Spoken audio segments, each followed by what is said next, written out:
Special thanks to these companies for being long-term partners of this channel. Hey everyone, welcome back to the channel. If you're new here, my name is Zach. Here we talk about gear, overlanding, builds, DIY, all sorts of stuff related to modifying your vehicle and getting out there in the outdoors. And we've got an exciting new mod. These are the fun mods because everyone can see them and it changes the look of your vehicle. So I have upgraded to these new taillights. These taillights are made by Morimoto, and I want to provide just a little bit of background as to why I've been switching around with these lighting companies a little bit. So just to kind of provide a ground floor, all of my off-road lighting is through an agreement I have with Diode Dynamics. I absolutely love Diode Dynamics. I've loved them basically from the start. I reached out to them when I was a fairly small channel, and they've been a huge supporter of me, which is why I feel, almost an obligation to support them. But I actually reached out to them because I just really believe in their products. So it's really awesome when you can partner with companies you really believe in. Similarly with headlights, I've been shopping headlights for quite a while, and I try to take a little more of a pragmatic approach to headlights. And that's why, I had initially done that video where I LED swapped those AlphaRex Pro headlights. And I'll link that video up above if you're just a down-hard AlphaRex Pro fan.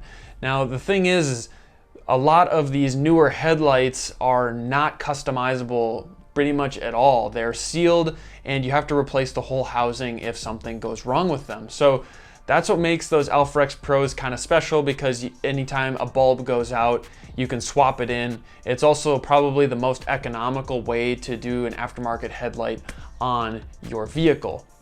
But there's a big but. First of all, AlphaRex in general has increased their prices almost universally across the board, so it's not quite as affordable as it used to be.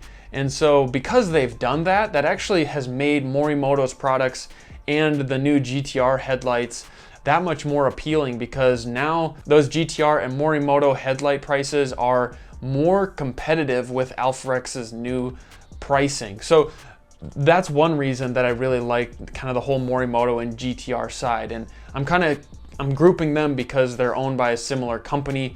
If you don't know the back end of that, they actually are owned by the same parent company. And so it's nice to be able to use brands that are owned by a company with great customer service and a great reputation.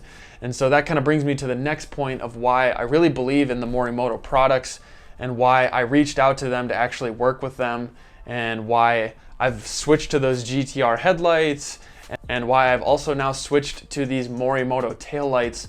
So not only are Morimoto products pretty universally the brightest on the market, they also have some of the best warranties. So what I think is actually really incredible is Morimoto offers a 5-year warranty on their products. This covers lots of manufacturer defect warranties. And then GTR Lighting offers the same warranty as AlphaRex. It's a 2-year warranty on manufacturer defects and other quality concerns. And then the GTR headlights though also have a 1-year no questions asked warranty, which covers, I think, just about anything other than like just ridiculous damage that you would personally cause on purpose or something.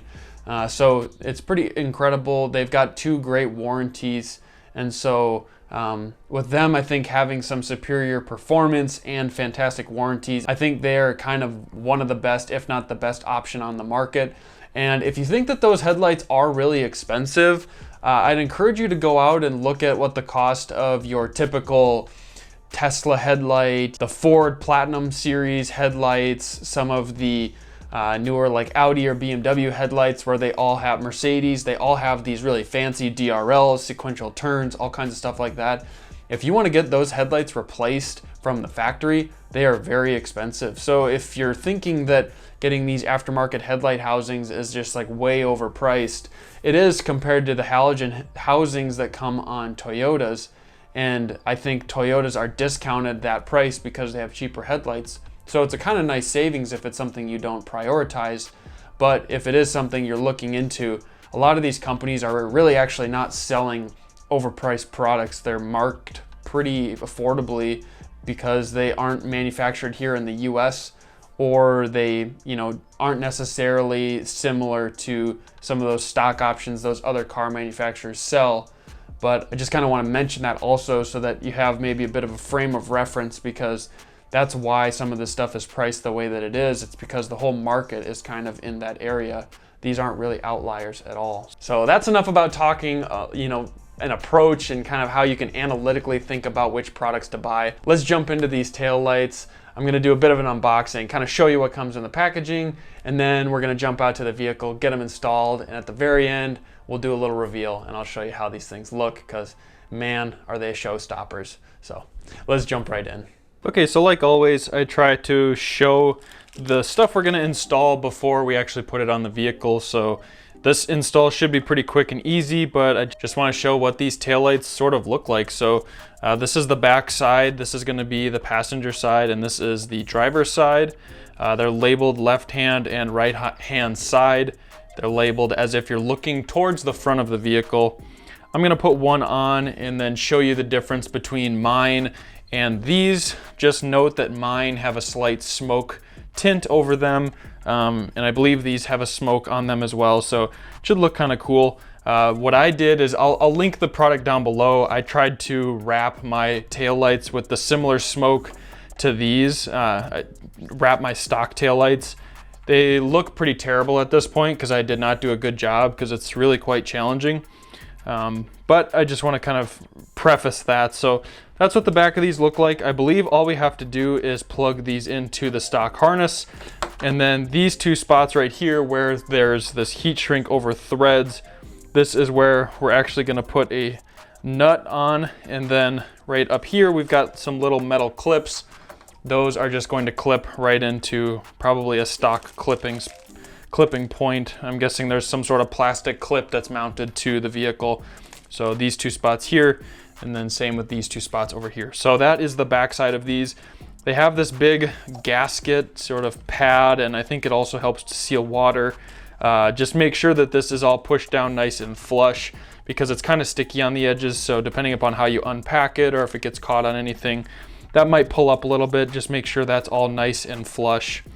Other than that, that's basically everything. So there we go. Basically, these are kind of the two sides that will be on the side of your vehicle. This is pointing backward. This is a big DRL, if I remember correctly. And then we'll also have just these two big red brake lights, and I think they're also the tail lights as well. But we'll kind of get these on the vehicle, and I'll show you what everything looks like when you're braking, when you're turning, hazards are on, DRLs, all sorts of stuff like that. Just kind of wanted to show what they look like on the bench. So if you think this is actually helpful, then comment below, because sometimes I don't know if people really appreciate seeing sort of the unboxing before it's on the vehicle. But I try to be as thorough as I can and kind of talk through some of these details before we get on the vehicle. So that's all. Let's jump out to the vehicle, get these installed.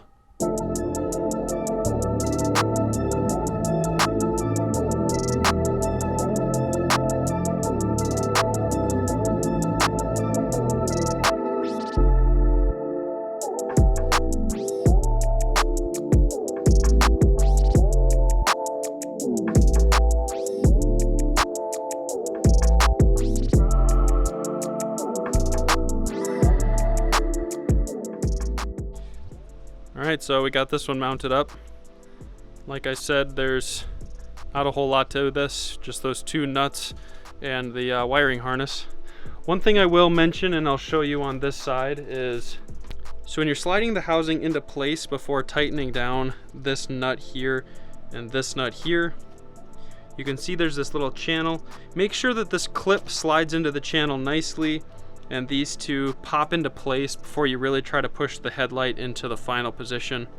And then, like I was saying earlier, there's these spines here. This is what you slide your nut onto before tightening it down, just so that you don't drop it. Because if you drop it, that's not going to be a fun time retrieving the nut for this taillight housing. So I want to compare these taillights a little bit. So this is just with the low beams on for the vehicle. We've got a light on the side here, and we've got these two lights in the back. And then if we come to the other side, this is the stock tail light. We just have this light here lit up with the low beams on. Now I've just turned my hazards on, and This is basically the turn signal, and so that's why it's blinking repetitively, because it is the hazards. And then if we come over here to the stock, this is the stock housing, though my turn signal has been swapped to a last fit LED back probably over a year ago. So it's definitely a lot brighter than the stock lights, but that's what the stock housing looks like. So here's with just the brake lights. This is no low beams, so that's the brake light on the new housing. If we come over here, that is the brake light on my tinted stock housing. I've got the low beams on and the brake being pressed. Now you can see that side marker does light up when we have the low beams on. Now let's walk over to this side here, and this is what the stock looks like with the low beams on and the brake pressed. Notice there's no sort of light on this part of the housing. So this is also with my super light smoke tint. This is the lightest tinting I could find. I didn't want these to look illegal or really be illegal. I just wanted them to be a little darker than stock. So that's why my headlight housing probably looks a little different in photos compared to a stock 4Runner. So similar to the other side of the 4Runner, we have a panel right here next to your jack panel, and we're going to unclip the one wire harness in here, which we've just done, just like that. And then I'm going to pull out those two nuts that I removed on the other side. So this swivel is not needed. These nuts are not tight.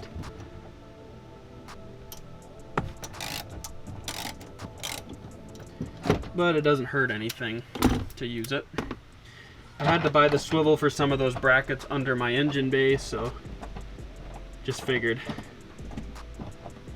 could use it. Alright, I just like to get it loose and then loosen it the rest of the way with my fingers. That way I know I'm not going to drop the nut. With a socket you can't really feel when it's fully loose. Alright, one loose, one to go. Just make sure not to strip these, because if you strip them, it's really not going to be a good time. So, kind of broke my own rule there. I loosened that more with the socket than I probably should have. We're still good though. Got the nut. Okay. Now I just grab the whole housing and just pull straight back.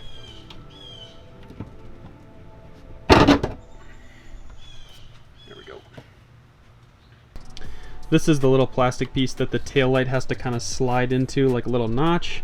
The two metal pins are gonna pop in right here and here, and your two bolts will go through here and down here. This wire right here, I've just ran through the seal. I haven't seen any issues with doing this, and this is how I fed the antenna mount. Just kind of ran it right along here through this hole. That's how I set up my Rago fabrication bracket.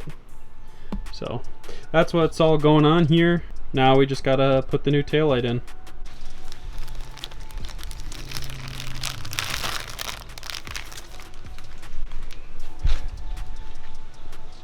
So remember how I ran that wire through there for this antenna mount? Well, plot twist, there actually is a teeny bit of water right here. I don't know if it's always wet there or not, but it hasn't caused any issues with my light. But just be aware, I actually think that this does kind of break a bit of a seal by running the wire through there. And I might change that. I don't know if I necessarily like how that worked out, so just want to share that with you. You know, I don't want to lie to you guys about what I'm doing and whether it works or not, so maybe find a spot in the floor or something where you can run this wire. Ideally, I would probably drill a hole through this plastic with a little grommet, run the cable through there, but this wire has a super large head to attach to the antenna bracket up front, so that's why I kind of patched together this little wire routing.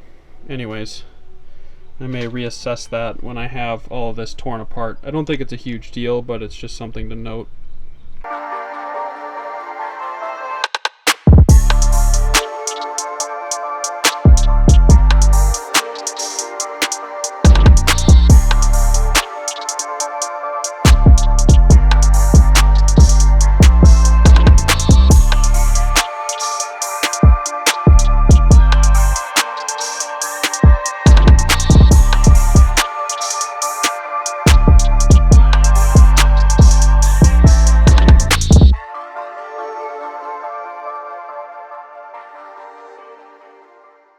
Well, what'd you think of those tail lights? You know, I think the tail lights are awesome. I'm sure you've maybe seen them before, but every time I see them, I actually really like them. I also want to say that when I first saw these tail lights come out, I actually didn't really like them. I didn't think that they had a super cool look, like the two stacking lights.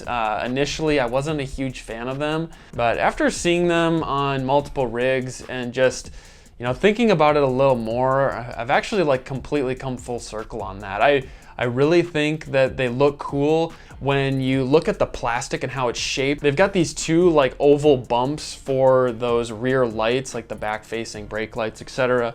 And they look really aggressive. Like, I think it just really adds to the visual of the truck. So when you look at the back of it, even with the lights completely turned off, I think that just the shaping of the headlight really adds to the look of the truck. But then the moment you turn them on, they're very aggressive looking, which I think is cool. And then once you turn on the truck, there's just this super bright signal. Like the sequential turn signal that's amber is incredibly bright. It was crazy just kind of watching in my rearview mirror what it would reflect off when it was, you know, pointing backwards. So just because there's that little bit of smoke, they are still incredibly bright.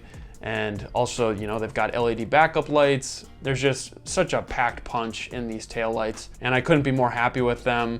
I don't know really what I was thinking initially. I think it's just like most things, if it doesn't look the same as what most other people are running, it may take you a little bit to warm up to it. But man, I love them now. And if you like this sort of longer form content, comment below, because I'm sure everyone that enjoys short form content like Reels and TikToks have clicked away by now. But if you like me kind of rambling and really talking through my approach and how I think through a lot of this stuff, you know, comment below and let me know, because that just kind of lets me gauge whether I'm just talking to like one or two people out of the whole entire subscriber base. So thank you so much for watching. As always, I appreciate your support.